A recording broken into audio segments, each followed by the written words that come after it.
बच्चों नमस्कार, मेरा नाम डॉक्टर सुमन कुमारी है।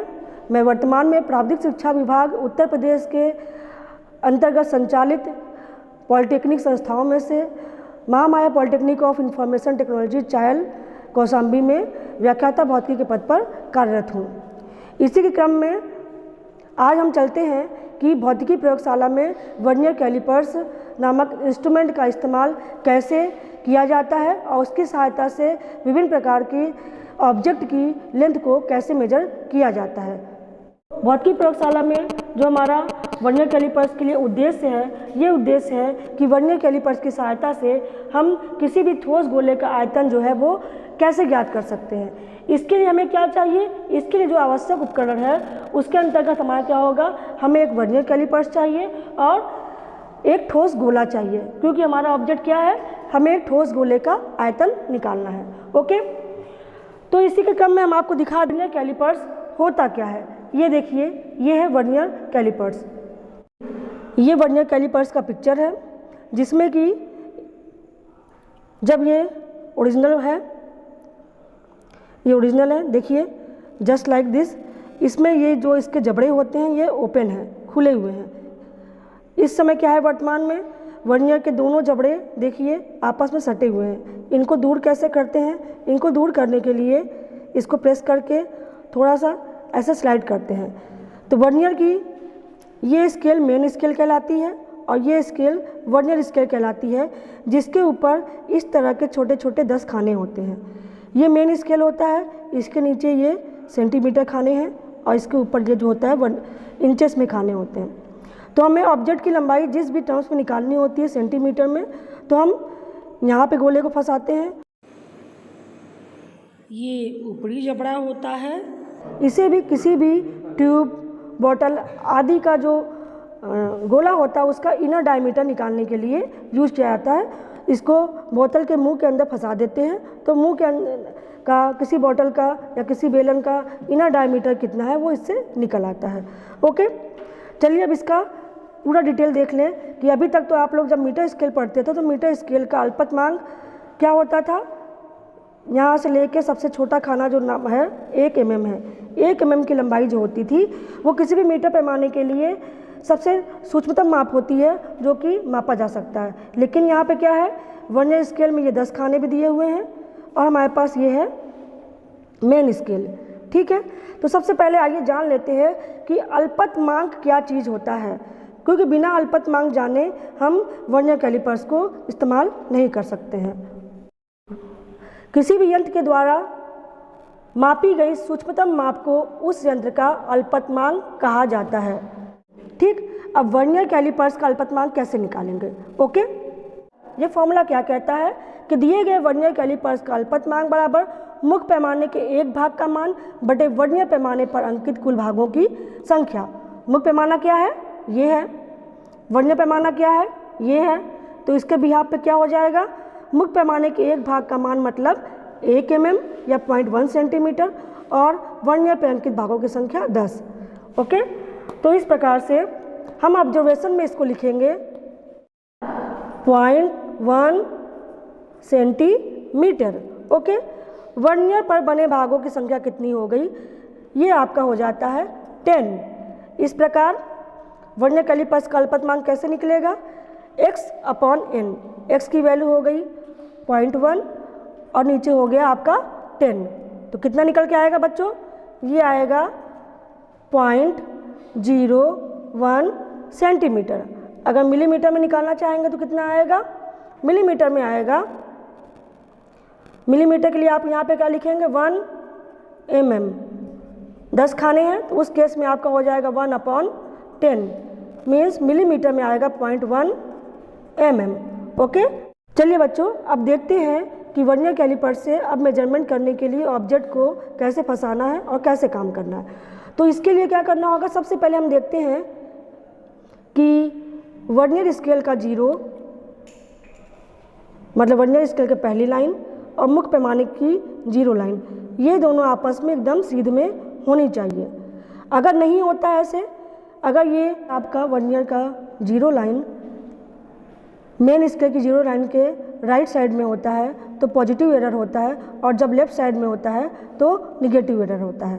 ठीक है, तो अभी जो हमारे पास वर्नियर कैलिपर्स है इसमें कोई भी जीरो एरर नहीं है। आप ध्यान से देख सकते हैं कि ये जीरो और वर्नियर का ये जो है खाना ये पूरी तरह से मैच कर रहा है, पूरी तरह से आपस में एक दूसरे के ऊपर ओवरलैप कर रहा है। ओके, तो there is no zero error in this vernier callipers. जैसा कि हमें इस गोले का व्यास निकालना है, सॉरी इस गोले का आयतन निकालना है, तो गोले का आयतन होता है 4/3 पाई आर क्यूब। आर मीन्स गोले की रेडियस, तो गोले की रेडियस निकालने के लिए पहले हमें इस गोले का डायमीटर चाहिए। तो इसके लिए हमने वर्नियर के निचले जबड़ों के बीच में इस गोले को फंसा दिया है, और इसको फंसाने के लिए इस स्लाइडर को दबा के हमने इधर से इधर की तरफ शिफ्ट किया है।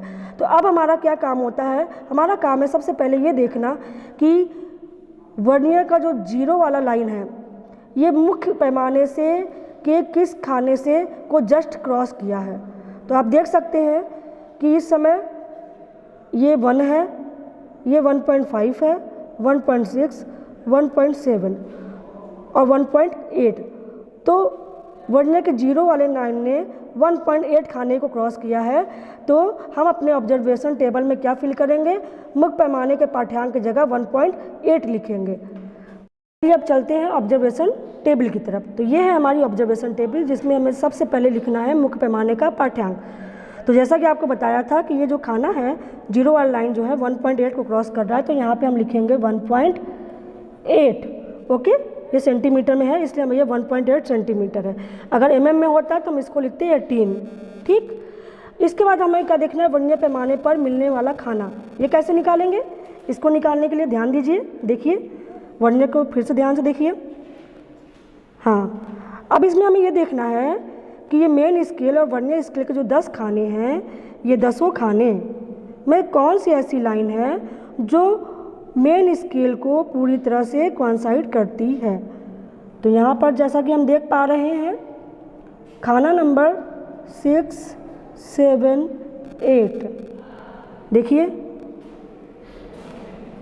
8 नंबर खाना जो है वो पूरी तरह से यहाँ मैच कर रहा है। देखिए मैं इसको रब कर देती हूँ, आप देखिए इसको ध्यान से।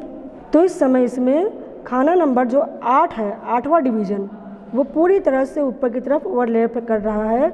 आप देख सकते हैं, ये देखिए 8वां डिवीज़न ये पूरी तरह से ओवरलैप कर रहा है। ठीक, इसलिए अब हम यहाँ पे लिखेंगे 8।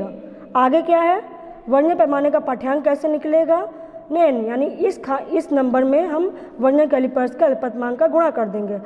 चूँकि सेंटीमीटर स्केल है इसलिए हम सेंटीमीटर वाला ही अल्पतमांक लेंगे जो कि है 0.01 सेंटीमीटर। तो यहाँ से ये हो गया 8 multiplied by 0.01 cm is equal to हो गया आपका 0.08। ठीक है, अब इसका क्या लिखेंगे, यहाँ लिखेंगे कुल पाठ्यांक। जो कुल पाठ्यांक होगा मतलब वही गोले का व्यास होगा, वो क्या होगा, मुख्य पैमाने के पाठ्यांक में हम वर्नियर कैलिपर्स का अल्पतमांक यानी ए कॉलम और सी कॉलम इन दोनों को जोड़ देंगे। तो 1.8 में 0.08 को जब हम ऐड करेंगे कितना आएगा, 1.88। ओके, तो इस तरह से ये हो गया हमारा टोटल पाठ्यांक। अब इसी तरह से इसी प्रोसेस को रिपीट करते हुए हम क्या करेंगे, इस गोले को निकाल लेंगे और फिर किसी और जगह पे प्लेस करेंगे। देखिए हम फिर से किसी और जगह पे प्लेस कर रहे हैं और इसी प्रोसेस को हम एटलीस्ट 3 टाइम्स यहाँ पर हम 1, 2, 3 रीडिंग लेने के लिए 3 टाइम्स रिपीट करेंगे। तो इस समय जो हमारा रीडिंग आएगा उसको हम पहले वाले के ही अकॉर्डिंग जैसे इसमें होता है नोट कर लेंगे। तो फिर से इस समय हम देख रहे हैं कि 1.1, 2, 3, 1.5, 6, 7, 8, 1.8 को क्रॉस कर रहा है। ओके, तो we can write here 1.8। Now vernier का मिलने वाला खाना कौन सा होगा, इस समय 7वां डिवीज़न पूरी तरह से मैच कर रहा है। ये 5वां हुआ, ये 6ठा हुआ और ये 7वां। देखिए 7वां डिवीज़न मेन स्केल से पूरी तरह से ऊपर से नीचे मैच कर रहा है। और पहले की तरह ही 7 में जब हम 0.01 का मल्टीप्लाई करेंगे तो ये हो जाएगा 0.07 और फिर से ये हो जाएगा 1.87। तीसरे टाइम पर इसका छठा खाना मिल रहा है, तो उस हिसाब से ये हो जाएगा 1.86 मध्यमान माप। अब मध्यमान माप का मतलब ये जो तीनों रीडिंग आई हैं इनका मध्यमान लेना है। तो ऑब्वियस सी बात है this plus this plus this upon 3, जब इसको करेंगे तो यहाँ पे आ जाएगा 1.87। तो मध्यमान माप 1.87 आ गया, और ये भी है सेंटीमीटर में, ये भी है सेंटीमीटर में, और ये भी है सेंटीमीटर में। ओके, ये केवल नंबर है इसलिए इसमें कोई भी यूनिट नहीं होगी। आइए अब चलते हैं कैलकुलेशन में। क्या होगा, दिए गए गोले का औसत व्यास निकालना है। जो मध्यमान माप आया है 1.87, यही औसत व्यास है जो कि है 1.87। नाउ रेडियस क्या हो जाएगी, 1.87 को आप जब 2 से डिवाइड करेंगे 1.87 upon 2, this becomes equal to कितना हो जाएगा 0.935। आप इसको राउंडिंग ऑफ करेंगे तो आपका हो जाएगा 0.94। ओके, तो आपका रेडियस आ गया 0.94 centimetre. Now you can calculate while putting the value of r in this equation. Then the volume of sphere comes out to be,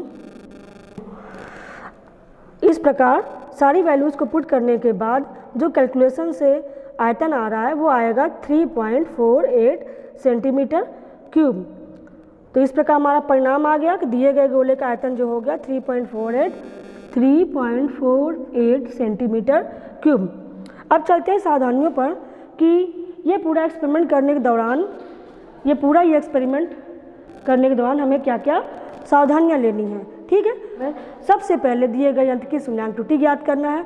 कैसे ज्ञात की जाती है ये हमने आपको बता दिया था कि मेन स्केल का 0 और वर्नियर स्केल का 0 आपस में C1 सीध में है तो कोई शून्याङ्क त्रुटि नहीं है। अगर राइट में है तो वो पॉजिटिव होता है और लेफ्ट में है तो वो नेगेटिव 0 एरर होता है।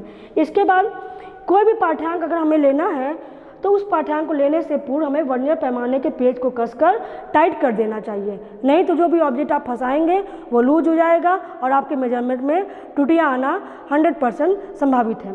इसके बाद क्या है कि जबड़े को बहुत अधिक दबाना नहीं चाहिए। जैसे आपने ऑब्जेक्ट को जब उसके जबड़ों के बीच में टाइट किया है, ये है ऑब्जेक्ट आपका, तो आप इसको ज़बरदस्ती ज़्यादा दबाएंगे तो क्या होगा, आपका ऑब्जेक्ट अगर बहुत ज़्यादा परफेक्ट ठोस नहीं है तो थोड़ा सा वो दब सकता है, जिससे उसके एक्चुअल माप में अंतर आ सकता है। ठीक, साथ ही किसी भी ऑब्जर्वेशन को लेने के लिए प्रयोग को बार बार 3 से 4 बार दोहराना चाहिए, उसका मध्यमान लेना चाहिए, जिस वजह से त्रुटि को हम काफ़ी हद तक कम कर सकते हैं। ओके बच्चों, ये रहा पूरा समरी कि किस प्रकार से आप वर्नियर कैलिपर से किसी भी ऑब्जेक्ट के लेंथ को या किसी भी गोले के व्यास रेडियस को माप सकते हैं और उसके आधार पर किस प्रकार से हमने गोले का आयतन निकाला, ये यहाँ पे हमने स्टडी की।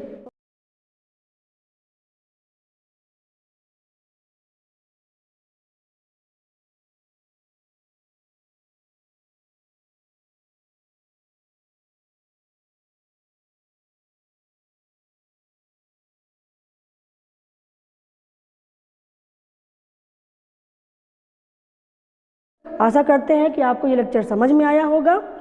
Thank you very much.